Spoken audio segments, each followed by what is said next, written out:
Hello, yeah, this is David Thompson again. This is going to be video 2, the second part in our Castle Itter overview series. So, in the first video, I just introduced the game, talked briefly about the components, and talked about the game's line of sight system. So, the system where we have the correlation of the defender's combat positions to the attacker's positions. So, just showing the avenues of approach and how the defenders are color coded to match those positions.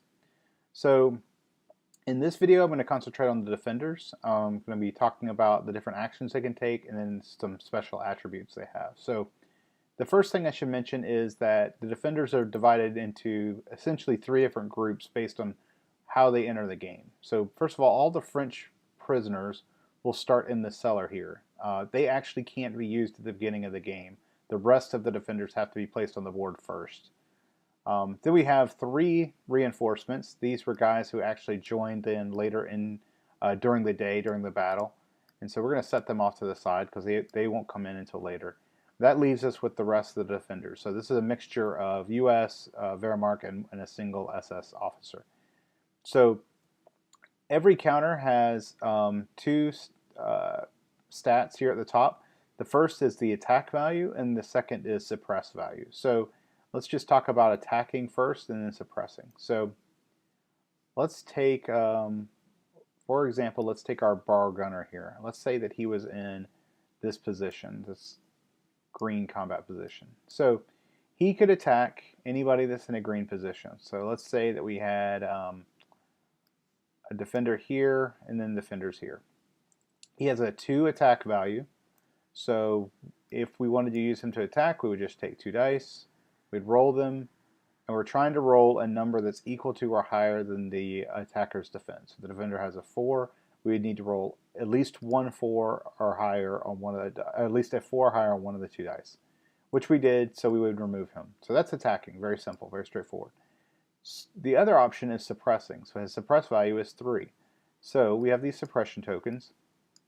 He can suppress any colored attacker position that's on the edge of the board that matches the color he's in. So he could suppress any of these 3. So what he's going to do is he'll place the suppression in this box, and this is just going to show this is where the suppression is positioned waiting for an attacker to come onto the board. So let's say that there's a card that's drawn later on for the attacker. Let's see if we can find one here. Probably going to be on the other side. Okay, so we're going through the attacker deck. We draw a card. It says we need to place a sturm. What we would do is we would roll 2 dice, and we would take the result. For this example, let's just say that the result was an 11. So we would be placing him here. So we would grab him, we put him here, and we say, okay, he's coming out. Now, we have the option to use any suppression that was placed earlier. So it doesn't correlate to a defender that's on the board now. It would have been placed earlier. So in this example, it was placed by Pollock. There were 3 there. We can use any number of those suppression that we want to try to prevent him from coming on the board. For every one of these we choose to use, we're going to roll a dice to see if we can stop him from coming on. So let's just say, for example, we used all 3 of them. We would roll 3 dice. We need to get a 5 or higher because that's his defense. His defense is a 5. We rolled a 6, so he never comes on the board. So you can see that's how suppression works. So it's a system where you dedicate the suppress value to this position here. It correlates to the 3 different positions on the board where they can enter, and you prevent the counter from ever coming on.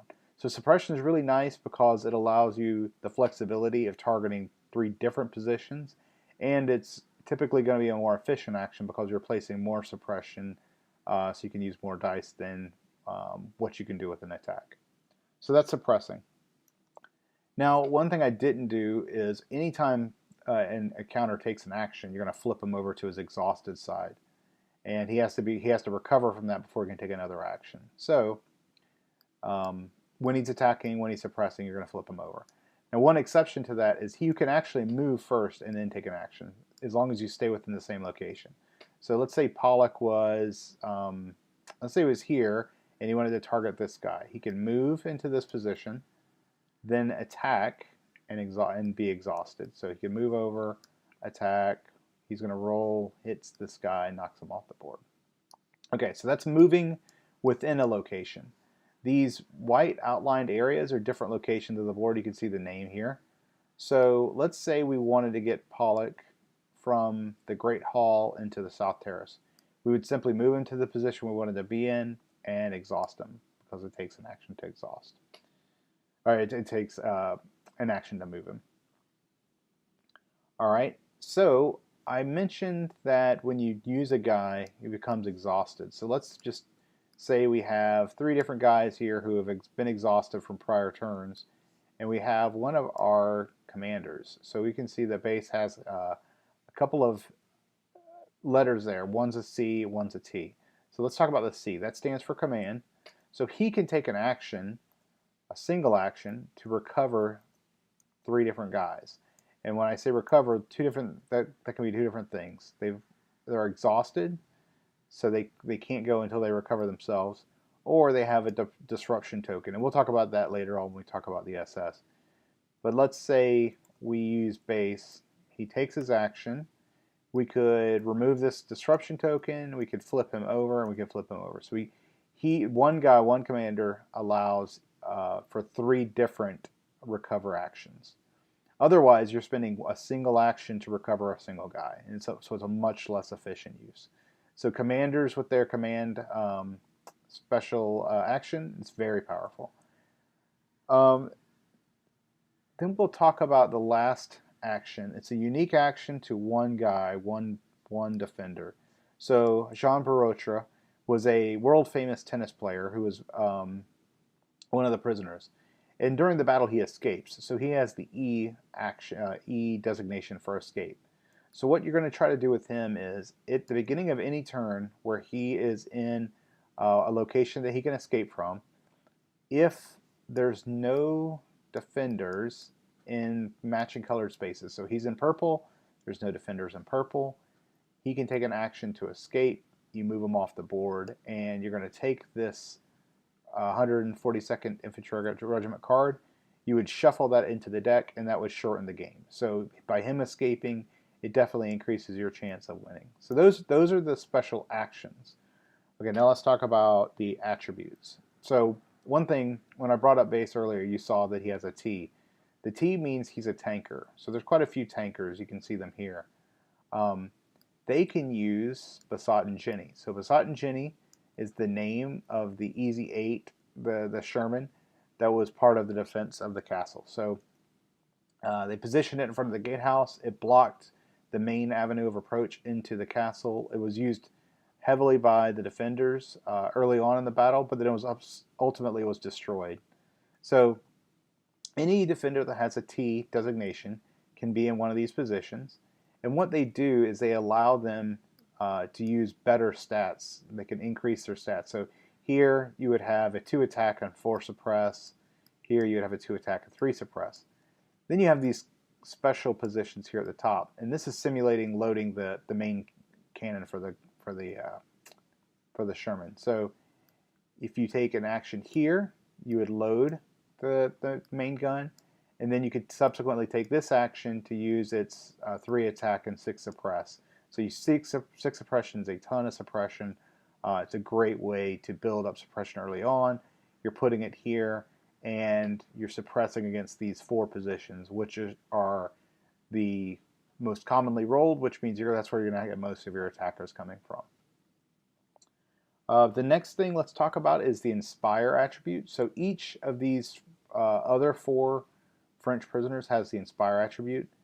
What that means is if they're in a position, or in a location with other defenders, what they can do is, as long as they are not exhausted and don't have a disruption token, they give those other defenders a +1 to their attack, meaning they get to roll an extra die, and they get a +1 to their suppression, meaning they get to add an extra suppression token.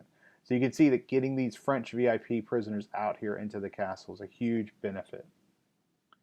The next attribute we'll talk about is called the low morale attribute. So it's important to note that during the Battle of Castle Itter, there was a Wehrmacht rifleman who fled from the defenders. He probably thought that the SS attackers were going to be successful, and he fled. It's not clear whether he actually joined the attackers or just fled from the battle altogether. So the low morale attribute for the rifleman simulates that. If there's a casualty, so let's say that Hawkel here is killed, he would be removed, and then the low morale attribute would kick in, and he would also be removed from the game and essentially count as a casualty. So that's low morale. Now let's look at this O attribute. That stands for a Wehrmacht officer. So as long as there is an officer in the same position, or the same location rather, as the low morale, it negates the low morale. So you just need to make sure that you couple these Wehrmacht officers with the riflemen to make sure that they don't break because of low morale. I already talked a little bit about the reinforcements. Their attribute is the reinforcement attribute. And so when a card comes up in the SS deck, the reinforcements will be added to the game. You'll have access to these 3 extra guys. It's 2 Wehrmacht and an Austrian resistance fighter. And then the last attribute we'll talk about is unique to Sepp Gangl. So he was the Wehrmacht officer that was in charge of the Wehrmacht troops that were contributing to the defense. He has a special attribute called Sacrifice. So during the battle, he actually saved the life of one of the French VIP prisoners. So one of the prisoners was trying to take part in the battle, he sort of exposed himself foolishly, and Gangl rushed to his aid, and in doing so, he was sniped and killed. So Gangl has a special attribute called Sacrifice, and it allows you, if a French prisoner would become a casualty and Gangl's in the same location, he can sacrifice himself to negate that result. Okay, so that's all about the defenders. Next time we'll talk about the attackers. Thanks.